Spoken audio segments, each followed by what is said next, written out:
We're SlikRok Productions, and we've been waiting for this date for about a year. The portal kits are finally out for the Pro Rs. We're really excited about that. We got a couple of kits done on our cars. I want to show you a couple things that we really liked about these kits real quick. So this is one thing I really like about these kits. No matter what you get, whether it's 4s, 6s, 8s, duals, singles, this spindle is a lot beefier in its billet. This is the factory one out of here, their pot.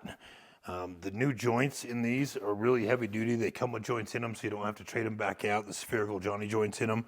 But this is one big massive piece of billet. It should be a lot stronger.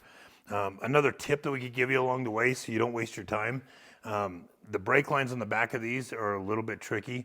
Pull the back of the skid plate off with the 10mm bolts, just the back section. The T valve is up here. It's kind of hard to reach. You can get in there and get a T25 and loosen it up, but loosen your brake lines up in there with a 11mm wrench.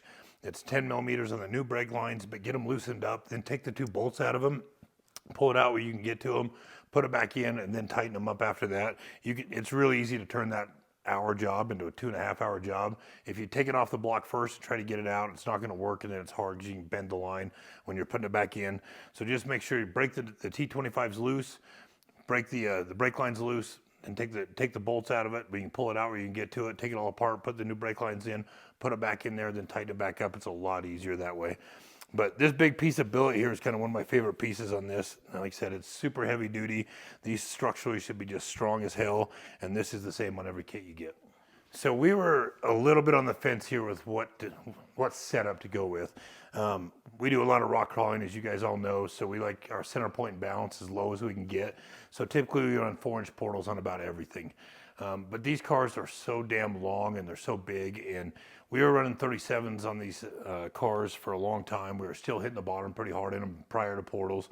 So 6-inch portals might be a better option on this. We're not quite sure yet. So what we did on Jake's car here is we ran single idler 6-inch portals with a 30% reduction. We have 37s on both of our cars right now from MRT. We're going to put 39.5s on them, get a little bit more ground clearance out of them. But anyway, this one we did 6-inch single idlers on. We're going to see how that holds up. On my car over here, we went with a dual idler 4-inch. So this thing sits 2 inches lower to the ground, so the center point in gravity is a little bit lower on it. So we're going to put a bunch of wheeling down over the next month and a half, see which one of these setups we like the most, see if there's enough clearance on the 4-inch portals that we're not touching the bottom, or if the 6 is a necessity. We'll certainly get that info out to you as quick as we can. But if you guys have any questions on these, reach out to us. Like I said, we're super excited for the portals and the Pro Rs. SuperATV.com. Get yourself a set, get them hooked up, and we'll see you on the trails.